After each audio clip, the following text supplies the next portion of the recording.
Eu convido você a abrir a palavra do Senhor lá no Salmo 15.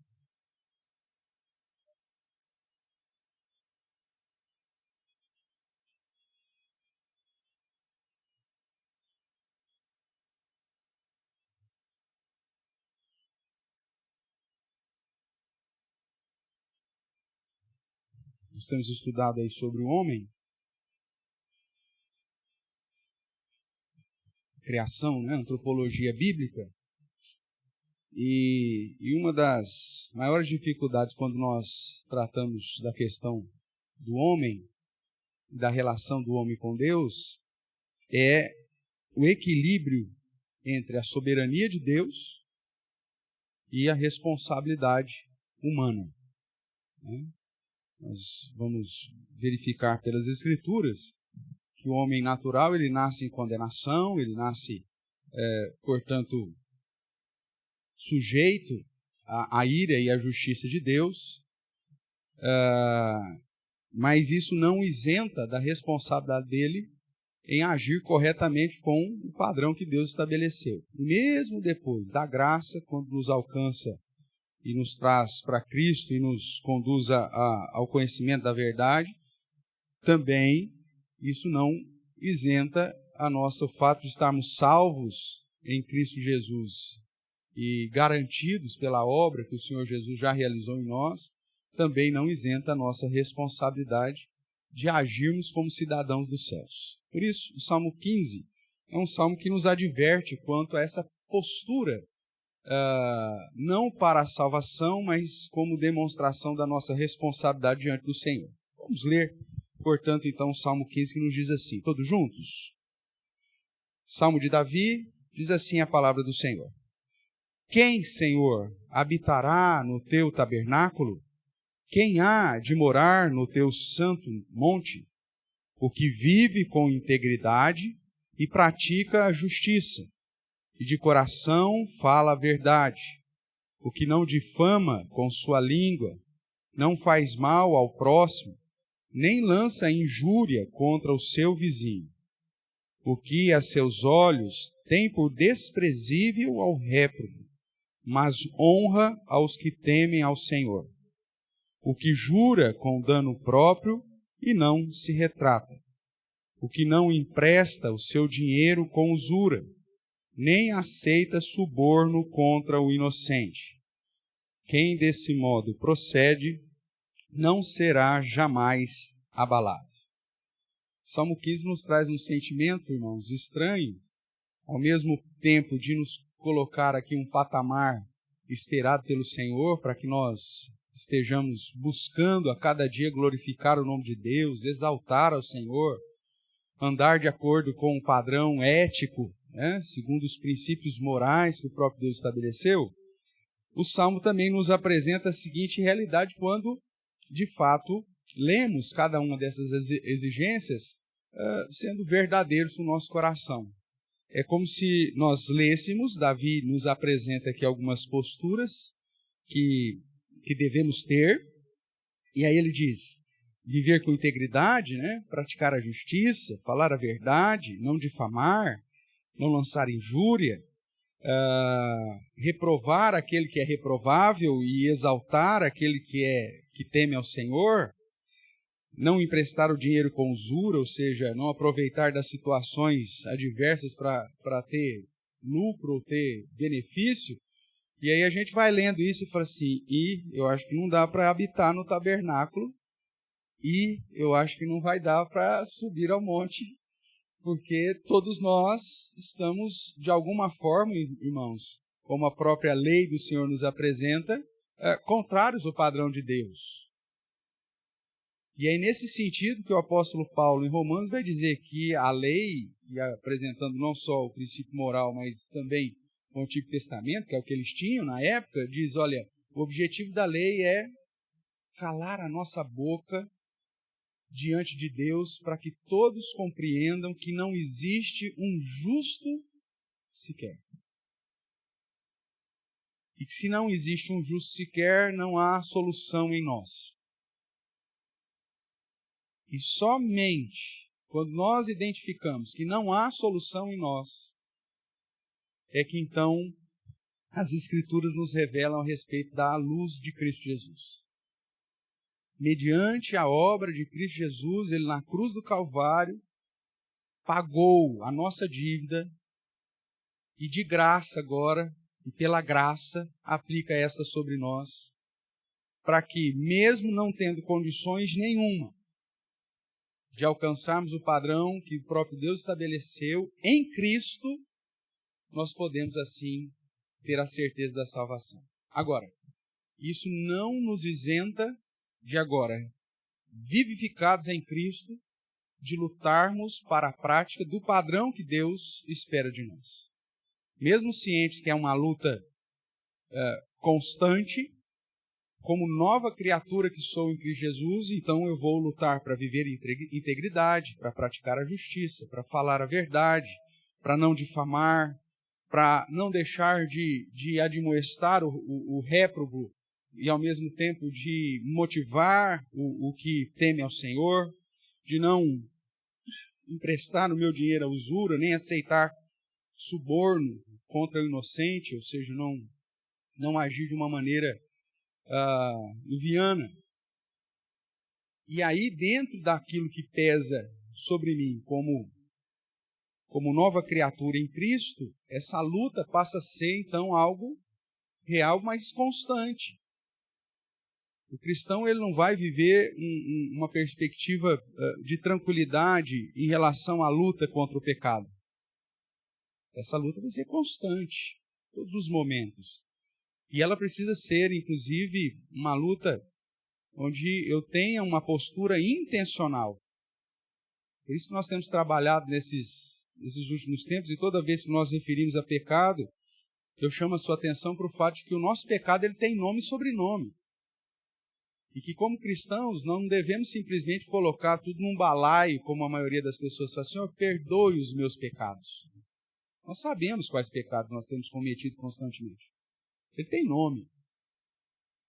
É a minha falta de integridade, é a minha falta de prática da justiça, é a minha mentira, é a minha difamação, né? É o fato de que eu não tenho agido de uma maneira a buscar o benefício do necessitado. Ou seja, eu sei, é a minha ira.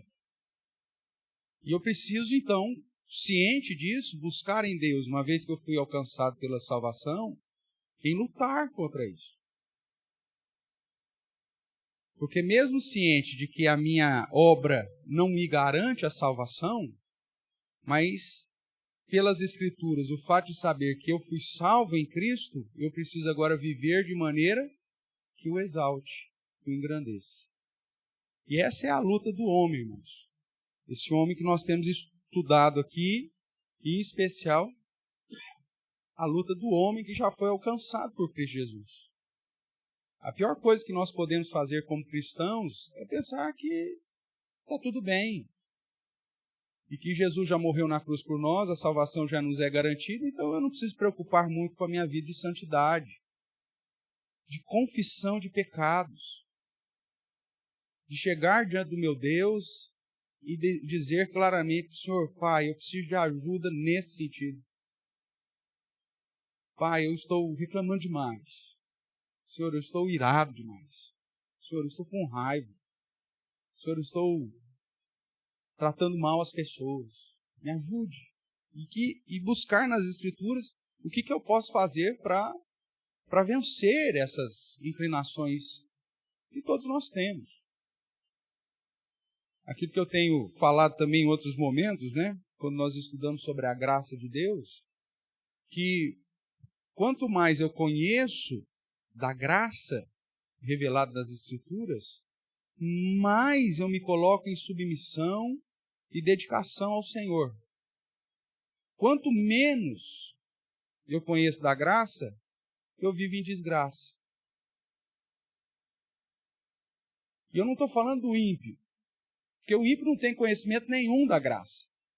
Não está vivendo do jeito do homem natural, daquilo que se espera dele realmente. Mas o problema é aquela pessoa que toma um pouquinho de conhecimento sobre a graça de Deus, fala, Deus é bondoso, maravilhoso, Salvador, Jesus Cristo veio e morreu por mim, gratuitamente, e vive, continua levando a vida como se nada tivesse mudado com essa informação. E aí vive um cristianismo totalmente aquém do padrão que Deus realmente exige de nós. E que vive uma vida cristã tão somente de aparências. Quando está na igreja, parece ser uma piedade só. Né? Como poderíamos brincar, se morrer vai com caixão e tudo para o céu, de tão santo que é. Mas só na igreja. No dia a dia, que é o que você vai demonstrar a sua comunhão com Deus, aí continua em práticas tão ímpias e até talvez mais ímpias do que os próprios ímpios. Irmãos, o conhecimento das Escrituras, ele tem que nos conduzir a colocar Deus no lugar que Deus está e a nos colocar a nós mesmos no lugar que nós sempre vamos estar até a glorificação, que é de dependência e submissão ao Senhor. Se porventura no meu coração tiver lá uma margezinha de que eu sou bom, eu já vou deixar de fazer aquilo que Deus realmente quer e vou começar a confiar nos meus próprios méritos, nos meus próprios esforços. E aí eu volto à condição de um homem que não conheceu a verdadeira salvação do Senhor. Nesse sentido, então, irmãos, caminhando aqui na nossa lição, nós que já trabalhamos aí sobre o surgimento do homem, fruto da criação de Deus, e chegamos aqui na declaração, né, da nossa confissão de fé, que diz que depois de haver feito as outras criaturas, Deus criou o homem com 2 gêneros apenas, macho e fêmea. Você vê o quão distante o nosso mundo está, tão perdido está. Né? A Bíblia não abre possibilidade para outros gêneros. A Bíblia diz macho, fêmea, com almas racionais, imortais, que nós estudamos até a semana passada, inclusive o modo como nós cremos na aplicação, ou como que essa alma vem, né, a cada um de nós, mostrando também que não há margem para um período da fecundação, onde aquele conjunto de células seja desalmado. Nós cremos que no momento da fecundação, ali nós já temos um ser espiritual, cuja parte carnal, né, o físico ainda será formado, é verdade, mas ali já é uma alma vivente e que, portanto, não há margem, por menor que seja, para pensarmos em aborto, porque a vida vem do Senhor. Né? O que mais? E vemos que Deus nos dotou de inteligência, retidão, perfeita santidade, segundo a sua própria imagem. Isso no primeiro homem. E é disso que nós vamos começar a tratar a partir de hoje. Então nós vimos que a essência do homem, né, na perspectiva aqui da alma, e aí vimos que Deus criou esse homem de uma maneira reta, de uma maneira santa, né, de uma maneira perfeita, porque foi criada a sua imagem e a sua semelhança. O que significa mesmo ter sido criado a sua imagem e semelhança? Se todo mundo é diferente um do outro, em que sentido que é isso? Vamos lá? Porta-voz aí, presidente da classe aí, Vani, representando a classe. O que significa, e ajude a Vani, gente.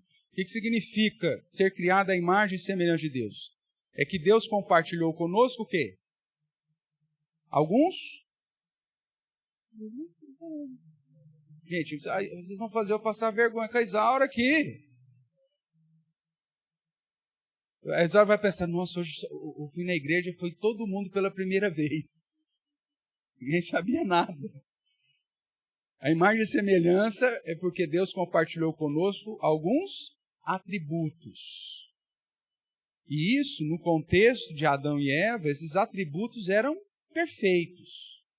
É lógico que existem os atributos que Deus comunicou conosco, os atributos chamados comunicáveis, Então, por isso que você tem o senso de amor, senso de justiça, de misericórdia, de bondade. Tudo isso são atributos que Deus compartilhou conosco.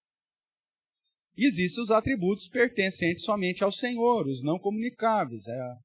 A onipotência, a onipresença, a onisciência, a eternidade, né? E atributos que são somente aplicados a Ele.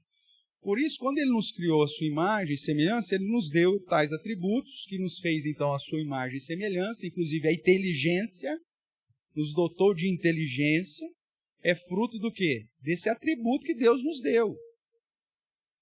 Que para os outros seres criados, né, é colocado na conta do instinto. Mas nenhum outro ser criado tem a competência e a inteligência que nós temos de mudar a realidade em que ele está vivendo. Você já viu algum cachorro iniciando uma indústria para confecção de ração? Para não depender mais de você? Algum cachorro chegou, olha, vamos desenvolver aqui uma universidade para ensinar os cachorros a produzir a própria ração? Tem alguma coisa assim? Não, não tem. Por mais que o mundo passe, os seres criados, os demais seres, eles vão continuar vivendo segundo o instinto que o próprio Deus colocou a eles. Mas nós não.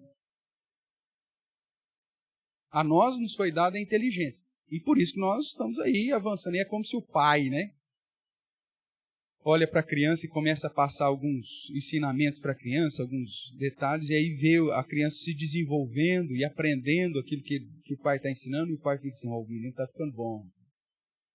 Isso agora ele vai descobrir, agora ele vai dar um passo, vai mudar de patamar agora, quer ver? Tá. É como Deus olhando para nós, como fruto da sua criação, nos dotou de inteligência e diz assim, vai gente, vamos. Cresça, aprenda, usa aí aquilo que eu te dei. Né? Então ele nos dotou disso. Então isso refere-se à sua imagem e semelhança. Primeiro homem, primeira mulher, Adão e Eva, dotados de uma maneira plena sobre esses atributos de Deus. Então veja aí o Salmo 8. Está aqui aberto no Salmo 15. Dá uma olhadinha aí no Salmo 8. Versos 4 a 8. Nós lemos esse salmo já semana passada, vamos relembrar. De 4 a 8 nos diz assim: que é o homem que dele te lembres? E o filho do homem que o visites? Fizeste-o, no entanto, por um pouco menor do que Deus, e de glória e de honra o coroastes. Deste-lhe o domínio sobre as obras da tua mão, e sobre seus pés tudo lhe puseste. Ovelhas e bois, todos. Também os animais do campo, as aves do céu, os peixes do mar, e tudo o que percorre as sendas dos mares. Então veja que Davi, exaltando aqui a criação de Deus, coloca esse homem como coroa da criação.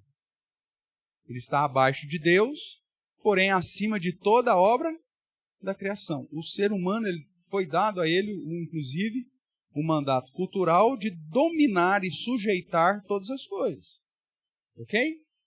Então esse homem criado dessa forma, ele recebe ordens de Deus para estabelecer isso. Vamos dar uma olhadinha lá em Gênesis agora. O primeiro livro, capítulo 2, quando trata aí da criação do homem, nesse capítulo que ele é mais específico, né? Uma vez que no capítulo 1, de um modo genérico, ele já disse que Deus formou o homem, mas agora ele trata de um modo mais específico. Então, no capítulo 2, que trata da gênese dos céus e da terra, nós vemos lá no verso 16...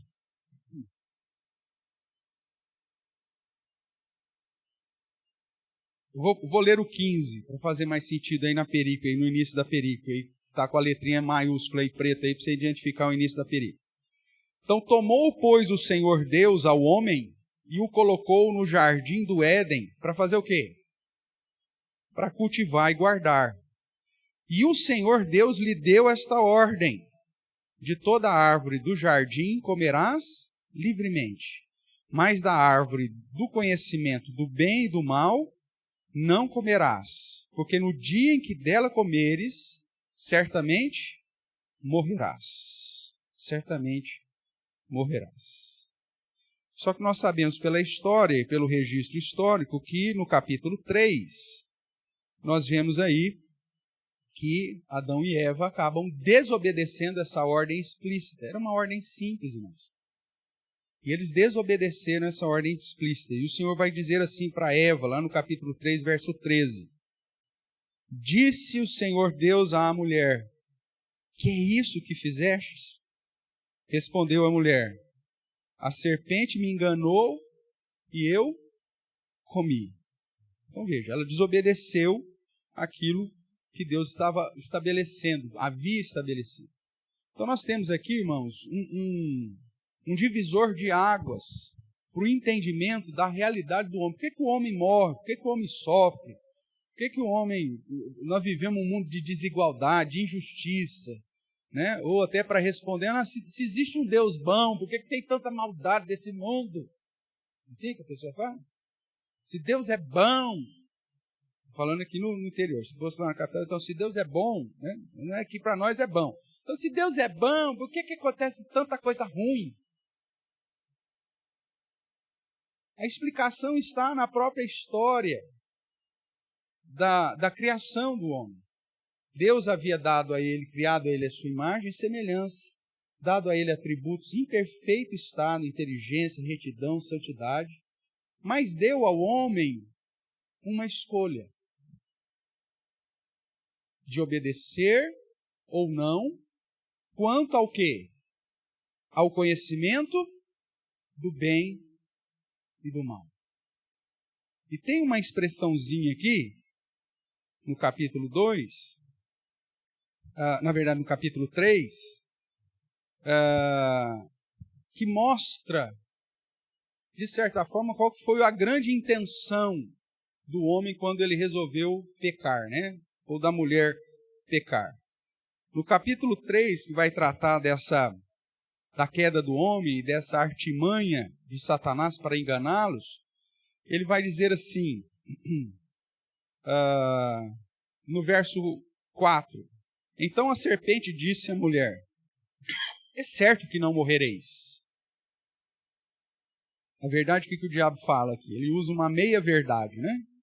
No verso 17 que nós lemos, do capítulo 2, quando Deus diz: se você comer o conhecimento do bem e do mal, certamente morrerás. Apresentava para uma morte espiritual. Separação com Deus. E aí Satanás usa da meia-verdade e fala assim: não, você não vai morrer não, menina.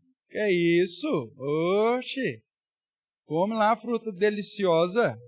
Pode comer, você não vai morrer não. E ele apresentava isso na perspectiva física.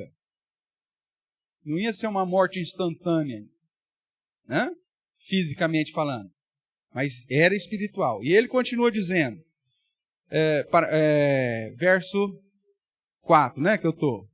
Porque Deus sabe que no dia, verso 5 agora, porque Deus sabe que no dia em que dele comerdes, se vos abrirão os olhos.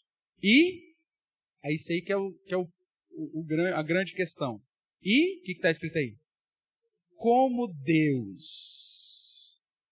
Deus, sereis conhecedores do bem e do mal. Então, a propaganda foi você mudar de patamar. Você vai deixar de ser criação e agora você vai ser como Deus. Veja, Deus criou um homem inteligente, reto, santo, com capacidade de escolha. E deu a ele um conflito ético aqui, né? Obedecer ou não obedecer. Manter a minha comunhão com Deus ou não. Esse é o nosso conflito ético, sempre. Só que no contexto do primeiro casal, essa situação de escolha, irmãos, é aquilo que nós chamamos de livre-arbítrio. Ok? Então Deus criou o homem, né? Vamos voltar aqui, lá na declaração. Cadê aqui? Aqui. Na declaração da confissão de fé. Então Deus criou o homem com almas racionais imortais e o dotou de inteligência, retidão e perfeita santidade, segundo a sua própria imagem. Segundo os atributos, né? Tendo a lei de Deus escrita nos corações e o poder de cumpri-los, mas com a possibilidade de transgredi-la, sendo deixados à liberdade da sua própria vontade, que era mutável.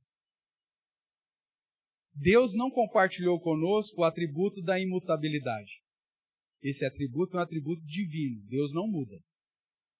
Mas a nós não foi compartilhado esse atributo, então, consequentemente, nós mudamos.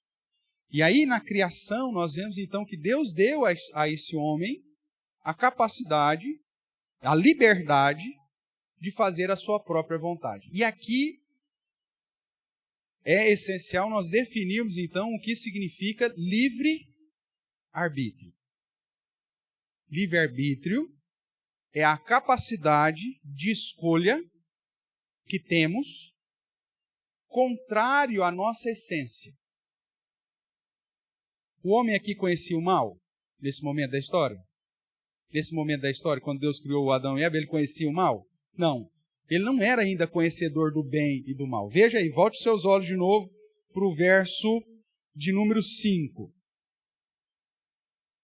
Porque Deus sabe que no dia em que dele comerdes, se vos abrirão os olhos, e como Deus sereis conhecedores do bem e do mal. Até então o homem conhecia só o quê? Só o bem. Ele era reto, ele foi criado reto, santo. Só que com a liberdade de escolher aquilo que não pertencia a ele. Então, livre-arbítrio é a capacidade de escolha contrário à minha essência. Adão era reto, mas ele tinha a capacidade de escolher não ser mais. Ele tinha toda a inteligência, retidão, santidade, perfeição na presença de Deus, mas ao mesmo tempo tinha a capacidade de escolher não ser mais. Ele era reto por essência, mas ele podia escolher não ser mais reto por essência. Ele era santo por essência, mas ele podia escolher não ser mais santo por essência. E essa escolha, essa liberdade de escolha da própria vontade, é o que nós chamamos de livre-arbítrio. Adão e Eva tinham isso? Tinham. Aí o que acontece? Eles utilizam-se do livre-arbítrio e, ludibriados, dão ouvidos a quem não deveria ter dado ouvido e escolhem comer do fruto que Deus havia proibido, que era o fruto da árvore do conhecimento do bem e do mal. Vê o texto aí, né? Verso 6 do capítulo 3. Vendo a mulher que a árvore era boa para se comer, agradável aos olhos, árvore desejável para dar entendimento. Veja aí, ó, desejável para dar entendimento. Tomou-lhe do fruto e comeu. E deu também ao marido, e ele comeu. Verso 7. Abriram-se então os olhos de ambos. Adão e Eva comeram e abriram-se então os olhos de ambos. O que é isso? Significa, pastor, teologicamente, essa ideia de abrir os olhos. Eles eram cegos até então? Não, viam tudo. Inclusive Adão deu nome para os bichinhos, tudo. Né? Os bichinhos não vêm com plaquinha de Braille. Então, ele já enxergava. Só que essa expressão, né, em hebraico, como essa expressão abrir os olhos aponta para um entendimento espiritual. Agora, como conhecedores do bem e do mal. Qual que é a essência? Vamos fazer aqui esse exercício. Antes de comer o fruto, qual que era a essência de Adão e Eva? Retidão. conhecedores do bem. Tudo que era bom. A imagem semelhante de Deus na perfeição. Usaram o livre-arbítrio. Qual que é a essência do homem agora depois que ele usou o livre-arbítrio? Conhecedor do bem e do mal. Então essa é a essência dele. Pergunta didática, específica e importantíssima. O homem continua com o livre-arbítrio agora? O que nós definimos livre-arbítrio, gente? Que a capacidade de escolha contrária à sua essência. O homem tem como voltar a ser só bem agora? Não. O homem tem condição de voltar à realidade antes do pecado? Não. Então agora ele perde esse livre-arbítrio. Ele passa a ter aquilo que nós chamamos em teologia de livre agência. Muita gente confunde com livre-arbítrio, usa como se fosse a mesma coisa. Mas livre agência, o que é? É a capacidade não de escolha, mas a capacidade de agir segundo a sua essência. E é por isso que tem hora que você escolhe fazer o que é bom, e tem hora que você escolhe fazer o que é mal. Por quê? Porque é a sua essência. Você é conhecedor do bem e do mal. Ai, pastor, eu escolho sempre fazer o bem.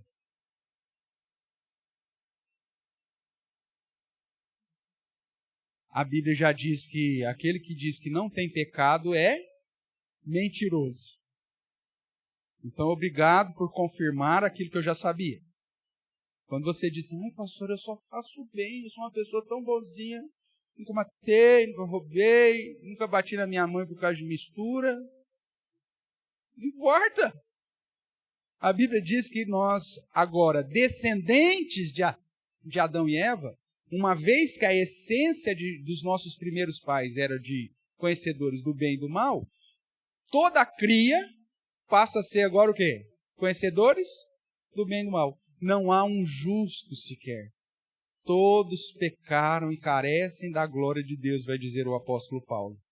Não há quem faça o bem, não há quem entenda. E é por isso, irmãos, que o homem natural, ele nasce segundo essa realidade, de conhecedor do bem e do mal, e que onde o mal prevalece muitas vezes, a maioria das vezes. Porque até mesmo quando há a postura cognitiva nossa já formada, e nós escolhemos fazer o bem, esse bem já tem uma segunda intenção. Ele não é bem puro. Eu faço bem, não porque eu sou bom, na minha essência pura, mas porque eu vou ter algum benefício com esse bem que eu estou fazendo. Eu vou... É o escoteiro, né? Que vai ajudar a velhinha a atravessar a rua. Por que ele vai ajudar a velhinha a atravessar a rua? Porque ele é bonzinho, escoteiro? Não, porque ele vai ganhar uma medalha depois. Então o bem que ele está fazendo é para ter uma recompensa. E na nossa cabeça, dentro do cristianismo que se foi anunciado por aí, as nossas obras geram benefícios. O cristianismo católico, ele ensinou isso de uma maneira que já faz parte do senso comum, que foi impregnado até pelas propagandas, né, na minha infância. Se você é bonzinho, você vai ganhar Calói. Lembra da propaganda Calói? Quem tem, né, menos aí ou mais de 40, talvez vai lembrar disso. Né? Ou quando tinha aquelas propagandas, você ainda é católico, o pai levava você para ver o Papai Noel na época do Natal. Você já ia morrendo de medo achando que o Papai Noel era Deus, né? Aí é mais ou menos isso que coloca. Aí o Papai Noel chegava para você assim, você foi uma criança boazinha? Meu Deus, aquilo era o juízo final. Né? Se olhar para aquele homem, você vai falar o quê para aquele homem? Aí você mente para ele falar, fui. Ah, então se você foi boazinha, você vai receber o seu presente. E aí o pai já tinha contado na orelha do velho lá que ia dar de presente pra você. Aí ele fala assim, você vai ganhar tal coisa. Aí você já, meu Deus, como que ele sabe? Deve ser Deus mesmo. Né? É. Aí ele depois, ainda na hora que ele tirar você do colo, ele ainda olhava para você, ó, e continue sendo bom, hein? Você, não era assim? Você quase morria, cara. E isso foi embutido no nosso coração, é o seguinte, se eu sou bonzinho, eu vou ganhar calói. Se eu sou bonzinho, eu vou então ter o benefício. Se eu sou bonzinho, Deus vai me deixar entrar no céu. É pelos meus méritos. Então, as pessoas eram incentivadas a serem boazinhas para entrar no céu. Só que o padrão de Deus é diferente. E a pergunta de Deus é simples. Você já colocou qualquer coisa no lugar de Deus no seu coração? Seja pai, mãe, filho, filha, ou a sua própria vida? Aí ele diz, então você não pode ser meu discípulo.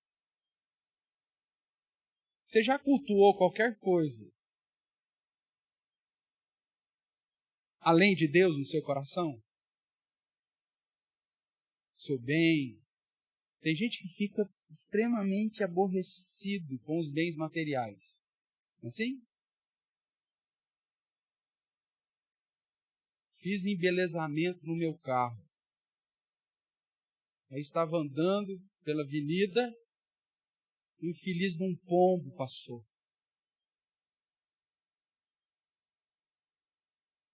Quem foi o infeliz que criou esse pombo? E ainda o pombo com diarreia, porque pelo tamanho da sujeira estava com diarreia. E aí o cara fica mal 3 dias, de luto. Quem que está no coração dele? Quem que é o Deus do coração dele? O carro. E aí Deus fala, se você colocou qualquer coisa no coração mais do que a mim, não tem jeito, hein? Já era, hein? Se você já mentiu alguma vez na vida, pegou a jabuticaba do vizinho, né? Ou simplesmente chega lá no supermercado e vou experimentar, para ver se eu comprar. Não é nada, só experimenta, as uvas tudo, aí depois fala, estava meio ácida. Não é assim? Já era, amigão, perdeu. Fala que eu não estou, se você nunca mentiu, fala que eu não estou. Então veja, aí o padrão de Deus é esse. Adianta você ser bonzinho para você ir para o céu? Não adianta você ser bonzinho para o céu. Porque a gente não alcança o padrão que Deus estabeleceu. Vai lá, Sabrina. O altruísmo, para o homem natural, é uma postura com segundas intenções. Porque o homem, na sua essência, ele não é bom em essência. Nem se for para fazer altruísmo para eliminar as suas culpas, para diminuir os seus demônios, ou para tentar ganhar um prêmio Nobel algum dia na vida, vai saber. Mas eu sempre tenho algum motivo. Ninguém faz o bem isento de algum motivo. A Bíblia diz que antes de Cristo, todos nós estávamos mortos. E o morto, o que acontece com as obras do morto? Essas obras também são mortas. Morto espiritual que eu estou falando.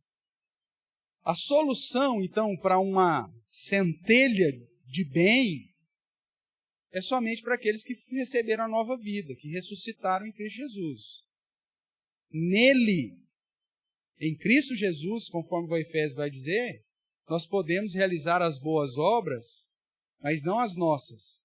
A que Deus preparou para que andássemos nela.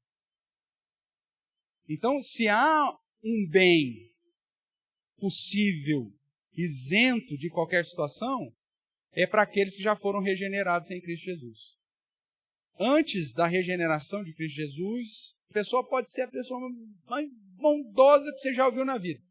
No coração dela tem um motivo que não é um motivo reto, não é um motivo concreto. Abra sua Bíblia lá em Efésios, para a gente fundamentar aqui.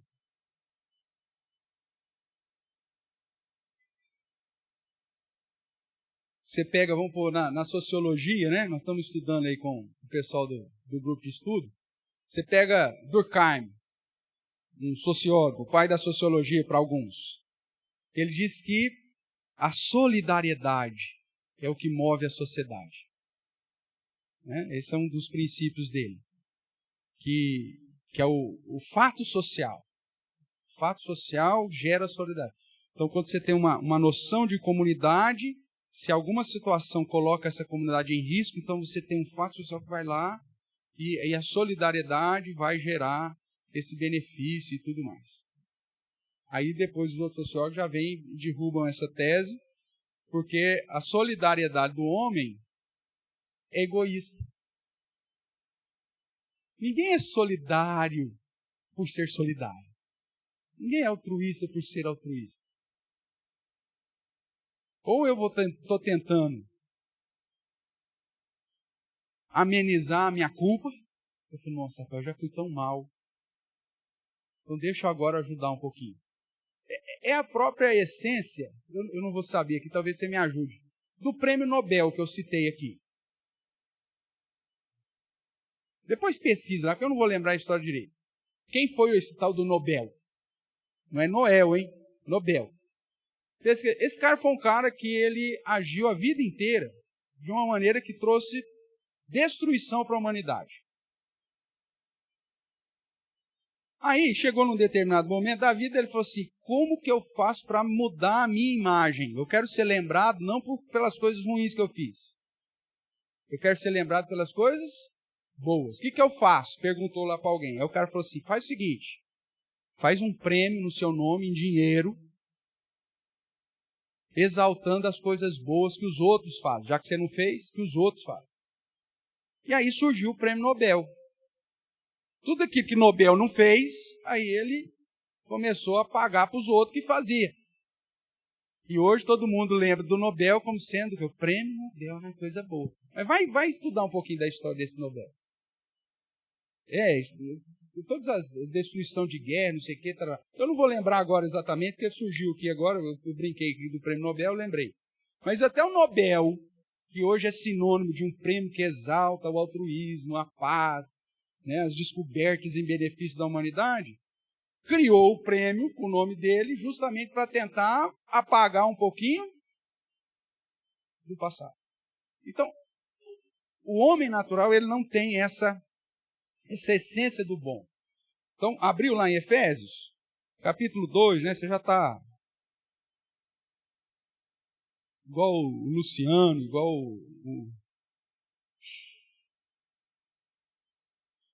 o Sosiel ainda tem um pouco mais. Mas você já está igual o Luciano, né? O Luciano é o mais careca que nós temos aqui. Tá igual o Luciano aqui, de tantas vezes que nós já estudamos aqui. Né? Então vamos lá. Capítulo 2, verso 1. Ele vos deu, Efésios capítulo 2, verso 1. Ele vos deu vida, estando vós o quê? Mortos. Em que nós estávamos mortos? Nos vossos delitos e pecados. Então, o homem natural, o descendente de Adão, ele nasce vivo fisicamente, mas morto espiritualmente. Porque, biblicamente falando, como descendente de Adão, eu já recebo essa informação, que eu sou pecador. Mas o bebezinho nasce pecador? É. A Bíblia diz, Davi, né, falando a respeito disso, ele diz, nasci em iniquidade, em pecado fui concebido. Então nós já nascemos pecadores. A criança não nasce como Adão antes do pecado, e aí em um determinado momento da vida ela come do fruto do conhecimento do bem e do mal. Adão já comeu por ela. Né? E aí ela então já nasce já pecadora. Então nós nascemos todos como? Mortos nos delitos e pecados. Delitos e pecados, nos quais andastes outrora, segundo o curso desse mundo, segundo o príncipe da potestade do ar, do espírito que agora atua nos filhos da desobediência, entre os quais também todos nós andávamos, ou andamos outrora. Veja, Paulo está fazendo uma distinção aqui já, daqueles que estão ainda na perspectiva espiritual, longe de Deus, e ele diz aqui em relação aos Efésios, todos nós andávamos assim, segundo os filhos da desobediência, mortos nos nossos delitos e pecados. Ele já começa a fazer uma distinção, que aquele que está em Cristo, as suas obras precisam ser diferentes daquele que ainda não está. Tudo bem até aqui? Continuemos a leitura. Então, segundo a inclinação da nossa carne, fazendo a vontade da carne e dos pensamentos, e éramos por natureza, nós nascemos assim, por natureza, filhos da ira, como também os demais. Ele fazendo a distinção já. Então, o homem natural, ele nasce morto espiritualmente, nos seus delitos, ele é filho da desobediência e é filho da ira. O que significa dizer que ele é filho da ira? Que ele está sob a condenação justa de Deus. Deus não manda ninguém para o inferno, irmãos. Esse é mais um erro da teologia católica. Deus não manda ninguém para o inferno. Todos nós já nascemos no inferno. Nós já nascemos como filho da ira. Nós já nascemos condenados. A diferença da teologia protestante para a católica é que na católica Deus manda alguns para o inferno. Na nossa não, todos nasceram no inferno e Deus tira pela obra de Cristo Jesus.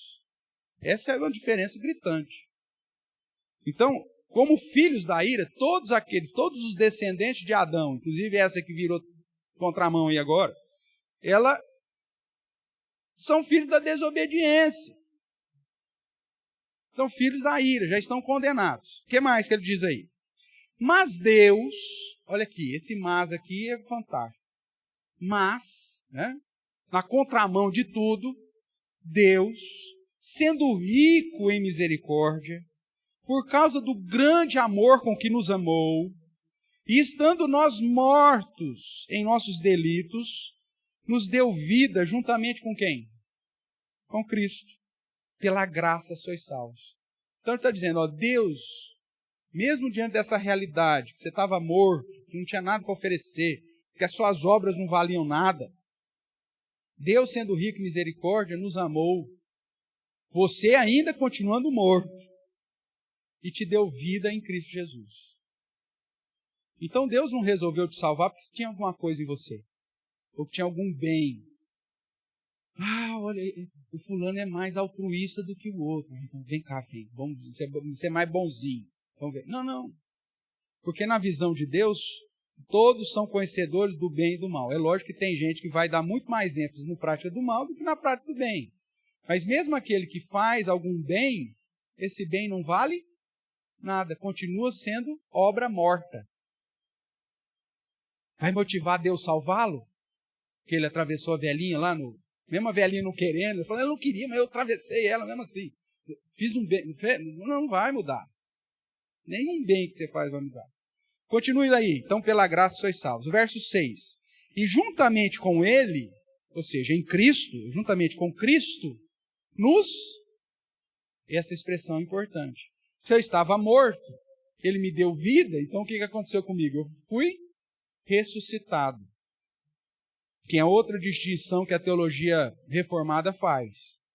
A primeira ressurreição é a ressurreição espiritual. Lá no final de tudo, quando Jesus voltar, tiver o estabelecimento, antes do estabelecimento do estado final, aí você vai ter a segunda ressurreição, que é a ressurreição física. Todos aqueles que já tiverem morrido até lá vão ser ressuscitados fisicamente para o juízo final. Mas em vida, eu já recebo a minha primeira ressurreição. Qual que é a primeira ressurreição? A minha conversão. No momento em que eu reconheço que sou pecador e que eu preciso de Cristo. No momento que eu ouço o evangelho da minha salvação, e o Espírito Santo me dá a fé salvadora, de tal forma que eu compreenda que sem Jesus eu não sou nada. Esse start, esse momento, eu fui ressuscitado. No momento que eu entendo isso, é a minha ressurreição. Aí ele continua dizendo, então, juntamente com Cristo, nos ressuscitou e nos fez assentar nos lugares celestiais em Cristo, ou seja, me garantiu a salvação. Tudo bem? Para mostrar nos séculos vindouros a suprema riqueza da sua graça, em bondade para conosco em Cristo Jesus. E agora o verso-chave do capítulo, que é o verso 8, que diz: porque pela graça sois salvos, mediante a fé. E esta fé, ou seja, isto, não vem de vós, ou seja, você não presta nem para crer.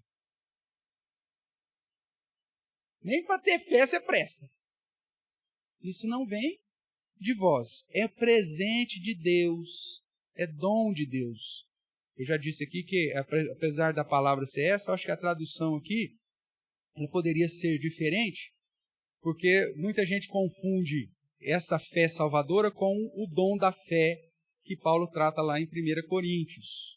E são distintas, né? Essa fé que nós estamos tratando aqui é a fé salvadora. É aquela fé que Deus coloca no seu coração para que você creia em Jesus Cristo. E essa fé não vem de vós, não vem de mim. Ela vem de Deus. Tudo bem? Então, façamos a releitura. Porque pela graça sois salvos, mediante essa fé, que não vem de vós, né? É dom de Deus, é presente de Deus. Aí ele reforça. Não de obras, para que ninguém se glorie. Você foi salvo por quê? Porque eu fui altruísta. Você foi salvo por quê? Porque eu agi, eu fiz o bem para muita gente. Não. Não é de obras para que ninguém se glorie. As suas obras, você pode ter sido o cara mais um filântropo, um altruísta, o cara que só fez o bem, mas se você não está em Cristo, todo o bem que você fez não vale nada para a salvação. Deus usou dentro da soberania dele para beneficiar outras pessoas que talvez eram até salvas. A prática daquele ímpio que era altruísta, que fez a coisa boa, Deus usa na sua soberania para beneficiar os outros. Mas o fato daquele cara ter sido bonzinho garante a ele a salvação? Não, porque as obras dele estavam mortas. Mesmo uma prática boa foi realizada nos delitos e pecados. E por isso não tem valor espiritual nenhum. Não de obras, para que ninguém se glorie. Para ninguém chegar e falar assim, eu fui salvo porque eu mandei uma oferta missionária uma vez na minha vida. Porque eu ajudei uma família, dei uma cesta básica para ela. Coitados, estão passando uma fome, uma miséria. Eu fui lá e dei uma cesta básica. Tá certo que ela estava quase para vencer, por isso que eu paguei mais barato. O feijão já estava com caruncho. Mas, olha, você sabe por causa disso. Não vai, meu amigo, não vai. As suas obras naturais não têm valor. Tudo bem? Aí ele continua. Não de obras para que ninguém se glorie, pois somos feitura dele, criados em Cristo Jesus para o quê? Para as boas obras. Agora, quem que foi criado em Cristo Jesus? Aquele que ressuscitou em Cristo.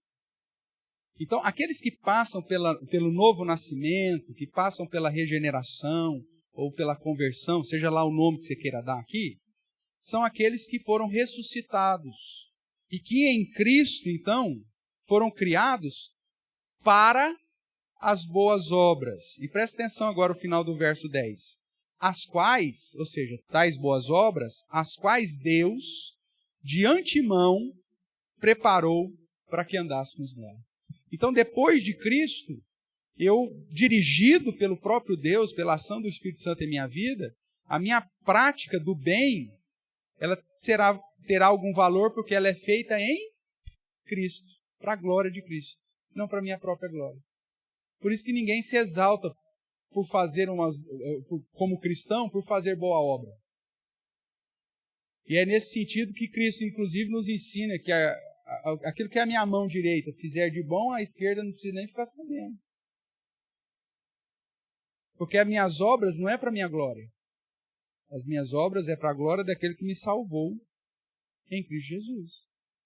E aí, então, as minhas práticas de obra, já que não é mais para a minha glória, aí eu consigo, não por mim mesmo, mas pela ação do Espírito Santo, fazer o bem sem segundas intenções.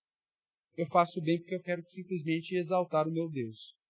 E aí entra lá aquilo que nós tratamos na primeira fala minha, no Salmo 15, da responsabilidade que pesa sobre nós de agirmos como cidadãos dos céus. de agirmos corretamente. Então, eu vou lutar contra o meu pecado, não porque fazendo isso eu vou ser salvo, mas porque eu já fui salvo em Cristo Jesus pela graça. E de graça. Eu não paguei nada por isso.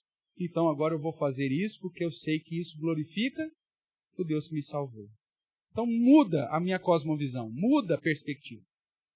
Eu não faço mais o bem para ter algum mérito, mas eu faço o bem porque eu já recebi a salvação. As obras não geram a salvação, mas a salvação gera no coração do convertido as boas obras que Deus preparou para que andasse com ele. Então, veja que há um jogo de palavras aqui de Paulo, quando ele diz que, no verso 9, né, não de obras, e aí no verso 10, para as obras. Então, eu não sou salvo pelas obras, mas uma vez salvo, eu sou salvo para as boas obras. Então, por que o cristão se envolve com obras, boas obras desse mundo? Por que o cristão ele se preocupa em socorrer o necessitado, em estender a mão para o aflito, para o órfão, para a viúva, para a obra missionária? Nossa, investe tanto dinheiro para falar de Jesus, os caras nem se convertem. Por que você faz tudo isso? Porque não tem segundas intenções nisso, mano. Não estão fazendo isso para ganhar alguma coisa. Não estão fazendo isso para glorificar aquele que nos mandou fazer isso. E que pela sua misericórdia e bondade nos amou, nos salvando em Cristo Jesus. Então, dessa maneira, a gente tem aqui já o quadro completo, né? Até avançando um pouco mais da aula sobre o homem, mas apontando já até para a salvação, para a soteriologia, que esse homem, a solução desse homem, nunca está nele mesmo. Porque agora, conhecedor do bem e do mal, naturalmente falando, as suas obras são mortas. Ficou claro, Sabrina? Então, agora, mas e eu crente, pastor? Minhas boas obras têm algum valor hoje? Tem. Quando são realizadas em Cristo. Agora, não isenta o fato de que em alguns momentos você vai fazer a boa obra também, por conta da sua inclinação pecaminosa, querendo ter algum mérito. E isso é natural até mesmo, às vezes, dentro da igreja. Às vezes, dentro da igreja, Deus te conduz para um ministério, para um departamento. Aí você está lá, meu amigo. Departamento, estou lá fazendo, você está realizando, tal, não sei o quê. Aí chega um determinado momento que você se sente infeliz com aquilo que você está fazendo, você fala assim, eu faço as coisas aqui, ninguém nem viu, ninguém nem vê. Como você está fazendo para quem vê, criatura? Não, eu fiz, rapaz, eu vim ajudar aí tantas e tantas vezes, o pastor nunca nem falou obrigado para mim. Mas você veio fazer para mim? Então desculpa, se você veio fazer para mim, eu devia ter pedido no mínimo, não tinha que ter falado obrigado mesmo. Se você veio fazer, para mim. Agora, se você veio como boa obra para glorificar o Senhor, você precisa receber um obrigado? Então amadurece, criança de Jesus. Porque se você está fazendo alguma coisa para receber alguma recompensa, fiz lá, ajeitei, paraná, ninguém nem viu o vaso que eu pus. Um trabalho terrível para fazer a harmonização desse vaso, ninguém nem viu. Se você quer ver, como diria o meu pai, pendura uma melancia no pescoço, cara. Se quer aparecer, e próprio Jesus Cristo tratou disso com os fariseus. E ele chegou para os fariseus. Qual que é a diferença dos fariseus? Os fariseus vêm orar, levantar as mãos para serem vistos pelos homens. E aí ele diz para os seus discípulos, vocês não fazem assim não.